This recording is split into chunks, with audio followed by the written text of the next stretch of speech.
We all have secrets. What is yours? Silent Secrets Audio. Confess in the comments. I never thought I'd be the one telling this story. But if you've ever listened to a confession and wondered whether someone could really hide that much pain behind a smile, this one is mine. For years, people looked at my family and said I was lucky. A beautiful wife, 2 healthy kids, a steady job, family vacations, birthday photos where everyone was laughing. Those pictures were real. The happiness wasn't. Every morning, I woke up before sunrise to work 12-hour shifts. I told myself the exhaustion was worth it because my family would never have to struggle the way I did growing up. I skipped dinners with friends. I turned down promotions that required travel because I wanted to be home with my children. What I didn't realize was that home had quietly become the place where I mattered the least. It started with small things. My opinions stopped counting. If the washing machine broke, somehow it was my fault for buying the wrong one. If bills were late, I was irresponsible, even though I was the only person earning enough to pay them. Every mistake in the house eventually carried my name.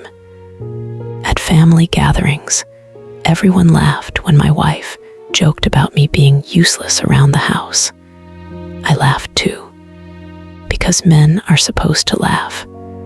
If we don't, people say we can't take a joke.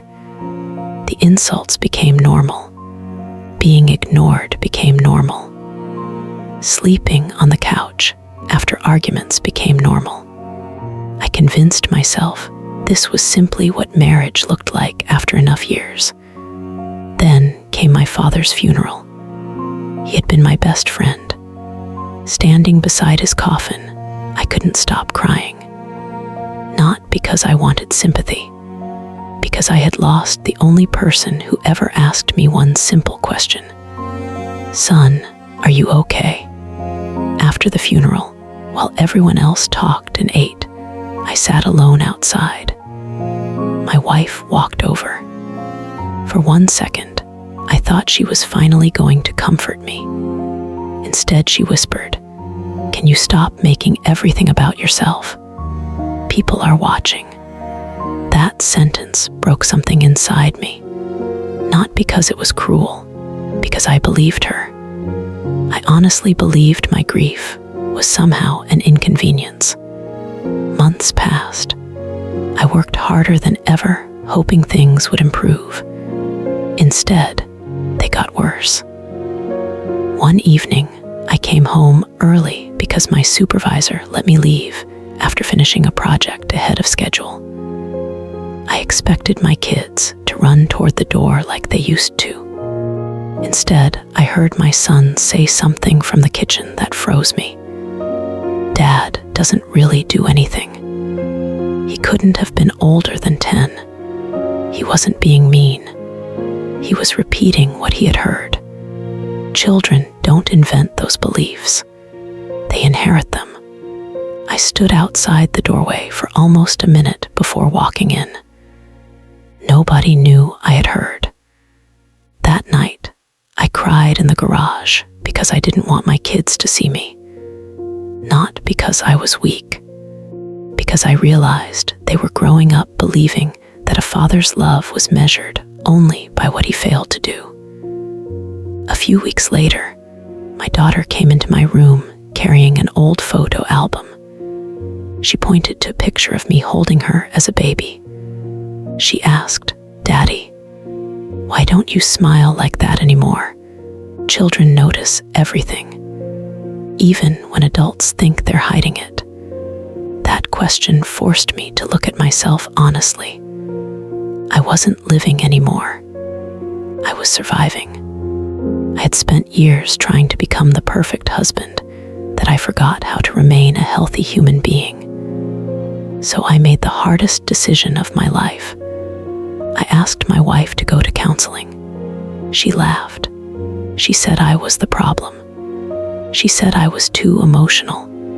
For the first time in years, I didn't argue. I simply accepted that not every relationship can be saved by one person. Leaving wasn't dramatic. There were no screaming matches, no revenge, no courtroom speeches, just paperwork, silence, and 2 children I promised would always have their father. Today, life is quieter. I still work hard. I still cook dinner for my kids when they're with me. We still laugh over burnt pancakes on Saturday mornings.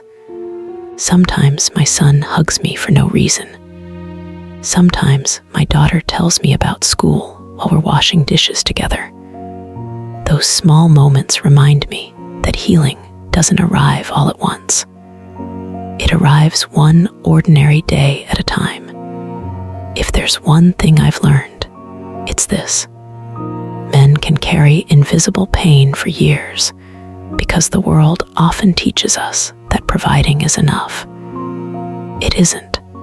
We need kindness too. We need respect too. And sometimes, we simply need someone to ask if we're okay. Thank you for listening to my story.